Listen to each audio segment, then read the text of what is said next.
I want to take care of the first question that I'm not going to let David be asked, which is, why do you still live in rural Connecticut?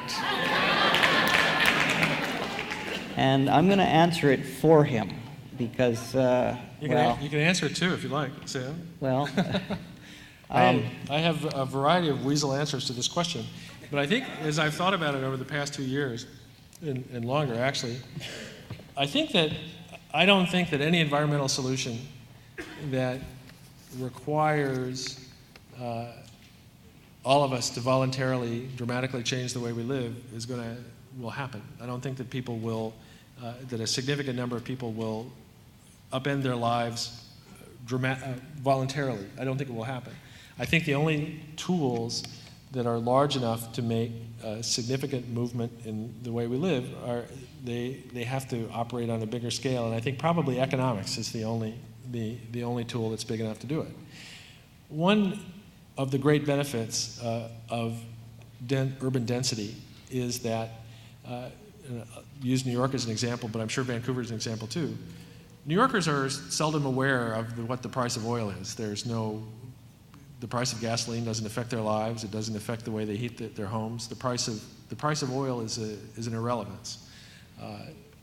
Where I live in a house where we might as well put the furnace in the yard for all the good it does to have it inside the house. A 200-year-old house, our insulation, much of it consists of dust and old mummified mouse carcasses.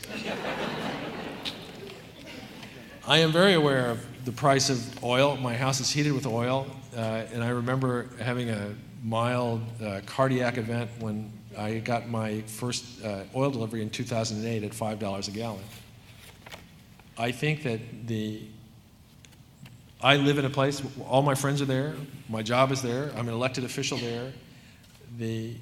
I will hang on there for as long as I can afford it. But my life will change much more than someone who lives in downtown Vancouver, someone who lives in Manhattan. And so I think it will be interesting to see, first, if anything like that actually happens, and second, how we react to it. One interesting thing, in 2008, something happened that not even the most optimistic environmentalists in the world had been expecting, which is that global carbon and energy footprints shrank by significant amounts. Energy use went down, carbon output went down by significant amounts. The reason was that the price of oil went very high historically, in modern times, and the global economy imploded. And nobody would wish recessions on anybody, but from an environmental point of view, there are things to be said for them. The trick is to find on how we somehow harvest the benefits of less growth or of reverse growth without spreading the suffering, the human suffering, the human misery. Unemployed people are good environmental citizens. They don't drive very much. They don't go to smoke-belching factories. They turn down their thermostat. They stop heating their swimming pool. But you cannot. A solution that consists of a nation full of unemployed people is not a happy prospect. Also, beyond our own lives, those of us here in the part of the world where we can consume most of the world's energy, it is very hard to think of solutions that drive down our own energy consumption without throwing much of the world into beyond misery, below abject anything. People tend to talk about market solutions. You often say, well, the market will solve our problems. The market has many solutions to our problems, and we see them. Famine is a market solution to energy and food problems. War is a market solution to those problems. So the invisible hand goes for the throat sometimes, and it's not always a benign force. So once again, I don't know how to work it out. Anyway, that's my current weasel answer to why I continue to live. Well, I have others. None of them are any better than that. I was going to give you an alternative one you could use. But with the Center for Market Urbanism, we don't believe anybody should be guilted into anything. That, for example, I spent a lot of time in City Hall And I notice that much of the energy that we spend is saying no to density. It's constantly no. And I recall developers almost crying, please, let me have one more floor. Can I just house a few more families? And what do you want for it? What do you want? How many homeless people would you like me to, what a check can I write for the art gallery? What can I contribute to the public realm? Please, would you let me pay? And it was very odd that we would just say, no, no, it's too high. There's various reasons that we are saying no. So I would think a good start might be, there are a lot of people that actually want to live in high density. It's it's quite expensive to live in the downtown, which is very odd compared to most North American cities. And that would be a good start. We don't have to guilt anybody out for the way where they're living, but maybe you could just allow the people that do want to live in high density to do that and provide the capacity. So try that one on one day. Okay. College students currently live very much like downtown Vancouverites or Manhattanites. They live in small spaces. They walk to work. They don't have cars. They eat very efficiently, although they eat a lot. They engage in mainly low-energy recreational activities. Both my kids in their early 20s live in Manhattan. They live very green lives. My mother, who's in her 80s, lives in an assisted living center. She lives like a college student, but without sex. She walks down the hall to, not that I know, and I hope I never know. So sure. I was saying, I invented something. I was telling a friend, it's like a medical alert device. It's a little alarm device that you give to your parent, and you say, if you ever feel an urge to tell me anything about your sex life, press this button so that I can run screaming from the room. But the difficult demographic is in between. It's in between my kids and my mother. Or in between my kids and me now that I'm an empty nester. It's people with young families. And how do we make it appealing, make it possible for people with young children? And what that means is that some of the most critical environmental issues have nothing to do with solar panels. They have to do with things like education, with decent public schools, with all the things that make people who live in the city flee as soon as their kids are able to walk, which is what my wife and I did. Okay, so I was right that quite a few people asked you that question, so I'm glad I got it out of the way. You'd think I'd be ready for it, but I hear it all the time. Question. Density can be a dirty word. There's a lot of soulless, auto-dependent, disgraceful density. Can you comment on the other preconditions of low-carbon communities? Yes, and I think it's almost anything that makes urban life appealing is also green. A good guide to how you make density green is Jane Jacobs's classic, The Death and Life of Great American Cities. The thing to do, the thing that you have to do, the thing that Vancouver does very well, that Manhattan does very well, that's hard to do, is to mix things up. You have to have mixes of people, of kinds of people, but also mixes of uses. And you don't have all the residences over here and all the businesses over here. It's very hard to do with the way we regulate land use, as Sam knows. In my little town, it's an old town, more than 200 years old. It has the parts of it that people love the best are the oldest parts, where the houses are close together, and the little downtown part where their business is very close together. And yet neither of those parts of town, not the old green, not the downtown, could be built under our current zoning regulations. Because like most zoning regulations, they require minimum separations between buildings, not maximum. They require that every business have the parking spaces to serve the maximum number of people who might ever conceivably want to be there at the same time. If the World Trade Center in New York City had been built according to the zoning regulations that were in effect in my town at that time, there would have had to be 8 towers, 6 of them devoted just to parking, because my town, like many municipalities in the United States, required 1 parking space for every 100 square feet of office space.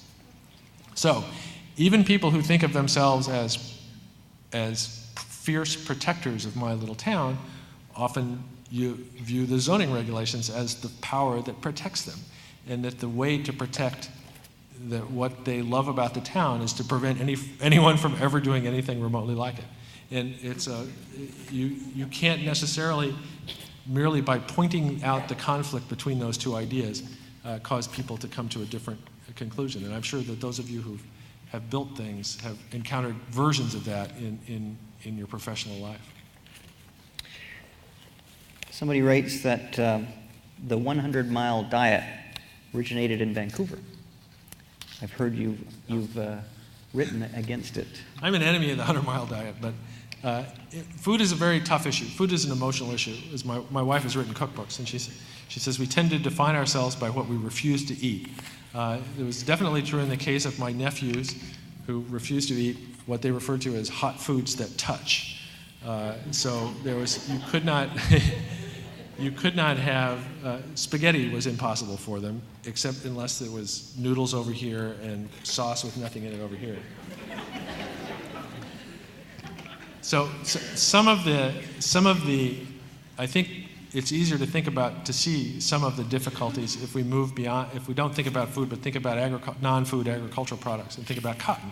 And there is a strong body of believers who say, we should be wearing fewer, wearing my favorite travel pants because they don't wrinkle, they're made of oil. But we should be wearing more cotton, like my shirt. Cotton is an agricultural product. Growing it requires fertilizer, in fact, heavily, even in places where it's perfectly suited to growing cotton. Lots of fertilizer, lots of irrigation, lots of pesticides. Would the world be a better place if I wore clothes made of cotton that grew within 100 miles of where I live in Connecticut? And no, it would not, because the land is poorly suited to growing cotton. To grow cotton there would mean that we would not be able to grow other things. If you eat only what grows locally, in almost all parts of the country, you spend a lot of the year eating basically kale. But you also, if you're going to eat a full nutritious diet, you have to grow many things very inefficiently with very high inputs of water, fertilizer, pesticides. A decision to live on local food is, as others have argued, is basically a decision to stop feeding the world. It's a decision to starve large parts of the world that cannot conceivably support themselves on local agriculture.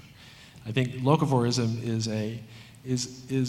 is immensely appealing emotionally, but it doesn't really hold up if you do the math. And that it's like many of our preferred environmental solutions, which it's a form of luxury consumption that we think of as a gift to humanity, and it's worth reading about further. And I think I only make enemies when I say these things. I love this guy. He's such a contrarian. Density is an efficient solution, but is it really an ecological one? Ecological systems are self-supporting. When you consider the source of food, water, resources, the waste absorbed by the land, the psychological need for green space, light, and how big would the radius of New York City really be? I guess that's addressing the ecological footprint. True. True of all of us. It's true in every way. And it's very hard. All these any number that you see in connection with anything, pretty much, and with any of the numbers that I used, all have to be viewed almost as metaphors, because it's very hard to tease out exactly where our environmental footprint is. For example, much of the apparent greening of the American economy, economists will talk about the decarbonization of the American economy.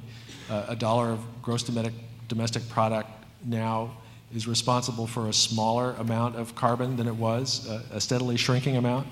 We now produce more with less energy. It's a concept referred to as energy decoupling. We've decoupled economic growth from energy use. In many cases, in most cases, in the larger sense, you have to look at, for example, the carbon output that we haven't eliminated, but we've simply exported mainly to Asia. What is our share of of China's carbon footprint? Well, it's immense. one of the ways that we deceive ourselves is that we no longer have much direct contact with many of the direct environmental consequences of our consumption, because many of those consequences now take place in other places. In the sort of poisonous, mustardy gases of southern China. When I was in Beijing a few years ago, there was a day when the air was so thick that there were large sections of expressways that had to be closed. There were schools that were closed. Children weren't allowed to be outside. I literally could not see the hotel across the street from my hotel through just this mustard-colored air. Well, that's our air too. And then it comes back to us too. I was just reading in Discover magazine. The air doesn't stay in one place, and the pollutants that come from industrial areas in Asia come across the Pacific and very rapidly and end up in the and cross the United States and circulate around the world. So it's I described it earlier. So we're in a boat, all of us, and we're sitting at one end of the boat and saying, "Oh, it's good. It's only leaking there's only a hole in the other end of the boat. We chose the right end of the boat to sit in." Okay, this is a very apropos question given the news, the terrible tragedy. I should apologize for drifting off and failing to answer that question. So I'll acknowledge that I didn't answer it. Pretty good. I thought that was a good dodge. That was a very good duck and weave. I was replaying it in my mind. Yeah, okay. Well, given the terrible tragedy in Japan, is higher density sustainable in an earthquake zone on the Ring of Fire? This is an excellent point. Which there are many, as anybody who lives in a city or has ever lived in a city, there are many downsides to urban life in addition to the wonders that we've talked about. And one of them is that density makes disasters more efficient too. And the largest earthquake that has ever hit North America was in the 1800s, the New Madrid Fault in the part of the world where I grew up. It was a tremendous earthquake. They felt it in New York. It reversed the direction of the Mississippi River. There's a lake that you can go see that is actually a part of the Mississippi River that got moved over and cut off from the main part of the Mississippi River. But something like 4 people were killed by it because there was nobody there. An earthquake the size of the one that hit Japan, had that been Tokyo, it would be staggering. And we also see in the boat that we're all in that the consequences of that earthquake don't affect just Japan. They're affecting us right down to the availability of the iPad 2. So it has gone that far. I think that there are tremendous downsides to density. And what all these are really downsides to is that we have currently 7 billion people going to 9 billion people. That increase, that 2 billion person increase in global population that's projected by mid-century is equivalent to 7 times the current population of the United States, or the combined current population of India and China, it's a huge number of people. We are already sort of at the end of our tether in many places, and yet you see very little discussion about population as an environmental issue, because it's another extraordinarily emotional issue from every end of the political spectrum. Nobody wants to talk about it. I just spent a bundle of money on buying a hybrid car. I heard you're not in favor. I think it makes sense for anybody to improve to look after their own energy consumption. My question is how that affects energy use as a whole. I think there are many people in this room maybe who would agree that fossil fuels are too inexpensive, that one of our problems is that fossil fuels are too inexpensive. One of the challenges with fuel efficiency, with increasing fuel efficiency, is that it accomplishes the exact opposite. It's playing with the other side of the same equation. When we have a car when we used to drive at 20 miles to the gallon, we now get 40 miles to the gallon. We've done the equivalent of cutting the price of our fuel in half. So whatever the benefits we expected to reap from an increase in the price of our fuel, we've now successfully, for ourselves, reversed. And I think it's, probably one of the very worst things that could happen in the world would be for somebody to invent a $1,000 car that got 100 miles to the gallon. Because what would the barrier to possession be? You look at China is now engaged in one of the largest road building project in the history of the world. There were essentially no expressways in China in the mid-1980s. They expect within a very few years to have a national highway system larger than the United States interstate highway system. Beijing, not very long ago, was a city of pedestrians and bicyclists. When I was there a few years ago, the air was bad, primarily because of the cars. I spent a lot of time walking around. I decided at one point that I would walk back to my hotel, and then I stepped in concrete in a construction site, and I was sort of lost. And I finally got a cab in front of a place called The Place, which has the world's second largest television screen under the marquee in front of it. The world's largest is in Las Vegas. And I got in the cab and I was exhausted, and I closed my eyes. And about a half hour later, I opened them again and looked out the window of the cab to see where we were, and there was the marquee of The Place. And it was on the other side of the cab. We had made a U-turn and we had got back to the same point. The tragedy is not we tend to think of it in our own terms. The Chinese are using our gasoline, by God. But the tragedy, I think, is that the North American example that we set, that the sprawl that we have, the way we have spread ourselves out in our automobile-dependent culture, it's not necessary. The mistake when we made it was inevitable, or there was no way to avoid our history with the automobile. In other parts of the world, I think, where it's now possible to foresee the problems with becoming automobile dependent, it seems tragic not only for us out of our self-interest, but also for them to think, here's a country that had managed without the automobile, and now it's transforming itself to accommodate the automobile. There were huge sections of Beijing where there were centuries-old neighborhoods where people lived on foot or by bicycle that were simply being bulldozed to make way for new expressways. And that's taking place all over the world. And it's one of the kind of unforeseen.